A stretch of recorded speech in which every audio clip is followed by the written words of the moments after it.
Sveiki aparatūros fanai. Na, šiandien kiek kitoks video. Turime didelę progą, artėja šventės, tai reikia aptarti metus. Tai šiandien turėsim konkursą vėl. Pakalbėsim apie mano stiprintuvų topą praeitų metų, kolonėlių topą. Padėkosiu Patreonam, pasijuoksim, pakalbėsim apie planus. Manau, tikrai bus įdomus video. Likit su manim ir važiuojam. Tai pradedam šiandien nuo mano asmeninio praeitų metų stiprintuvo topo. Pakalbėsim apie stiprintuvus, kuriuos teka remontuoti, kuriuos daugiausiai klausiausi, naudojau ir kurie man labiausiai patiko. Tai kas dabar mano yra trečioje vietoje. Trečioje vietoje yra, tikrai nepatikėsit, stiprintuvas, ant kurio visą laiką, kas mane seka, tai iš seniau varydavau, tai Marantz 2252.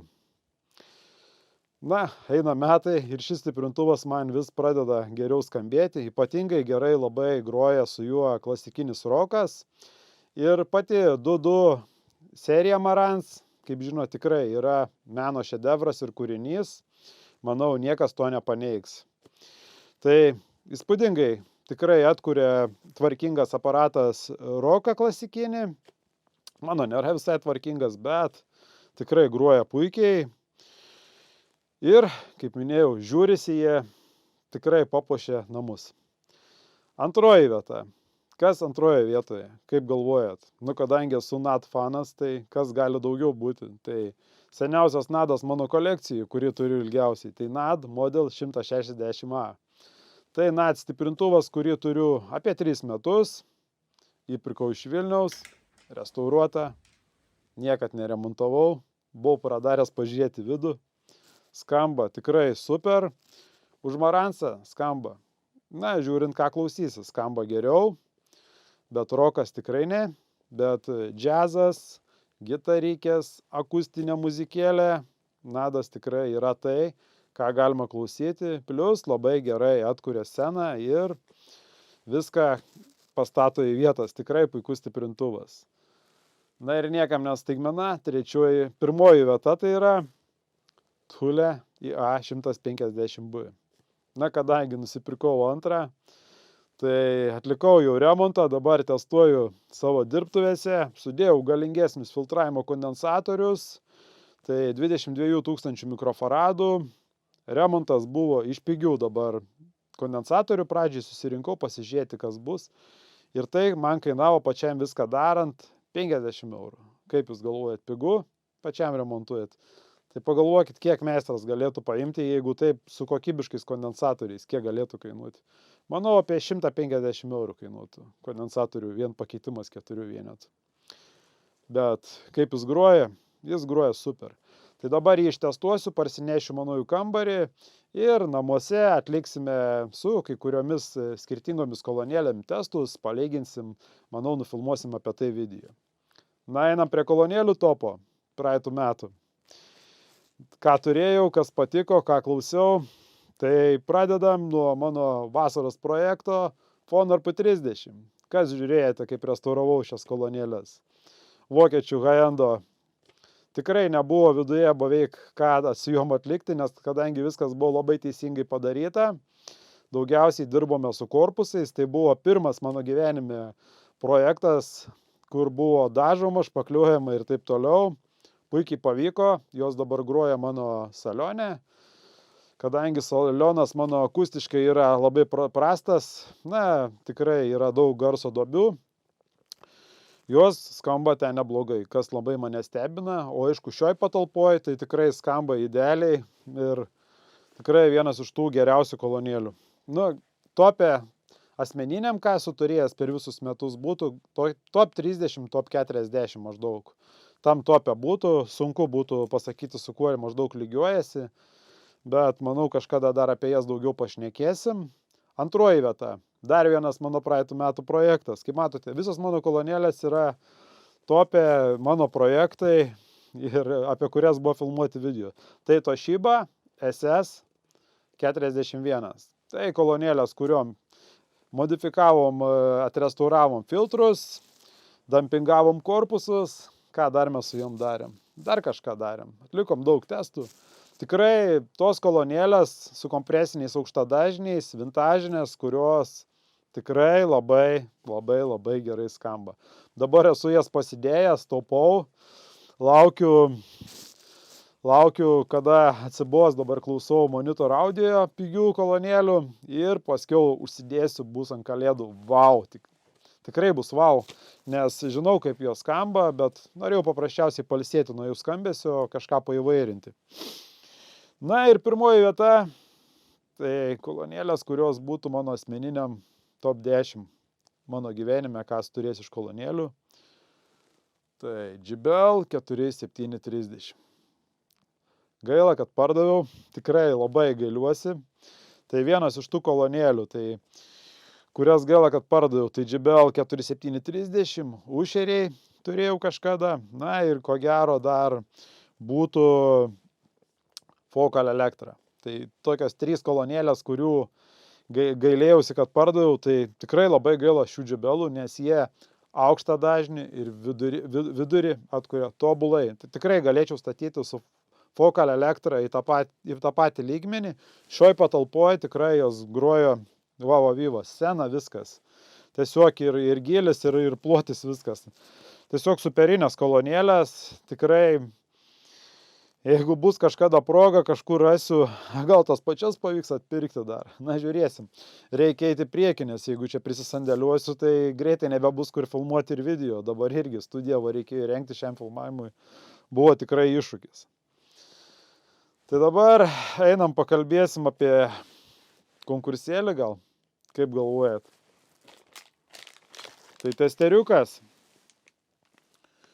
Kadangi praeitą kartą skelbiau konkursą ir audio aparatūros fanas atsisakė, Aurimas Valickis ar Vališkis, nežinau, nes per blogai gal rodo, raidžių nerodo, sakė, kažkam padovano kitam, atsisakau, nes turiu tokį patį. Tai žiūrėkit, dabar audio aparatūros fanai, nors šis video bus rodomas ir YouTube, audio aparatūros fanai turit laimėti šansą šį testerį, kurį aš pats naudoju savo projektėliam, kolonėlių tobulinimam, stiprintuvų, tranzistorių matavimam. Ką jums reikia padaryti? Jums reikia įeiti į audio aparatūras po šio video, parašyti komentarą ir paspausti like.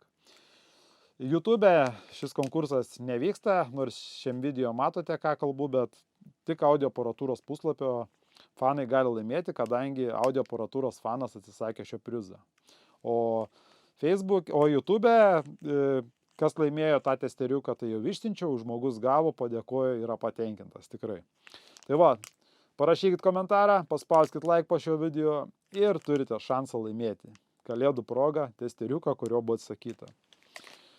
Neužilgo turėsime, ko gero, didelį rėmėją. Bus daug konkursų, daug prizų, bus šansų laimėti daug visokių įrankių, komplektų, aparatūros tobulinimų, buitinių prietaisų remontam. Tai tikrai sekite mane, nes ateinantis metai nusimato labai tikrai darbingi ir manau, ir jums bus įdomu, ir man pačiam bus, tik tai, kad spėčiau suktis. Planuose turiu, kad komandą papildyti, rasti, jeigu pavyks daugiau uždirbti pinigų iš YouTube, iš Facebooko, tai tikiuosi pasisamdyti pagalbininką į savaitę vieną dieną, kad man padėtų su filmavimais, su aparatūros projektais ir dar kitom veiklom, kurias darau ir užsiemu.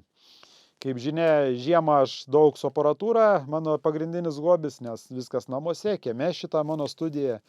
Dar didelis yra planas kitiems metams. Šitą visą studiją, kuris matote, yra maždaug 10 kvadratų. Tik tai kambariukas, gal šiek tiek daugiau. Už sienos, šita siena šitoj pusėje yra gipsinė.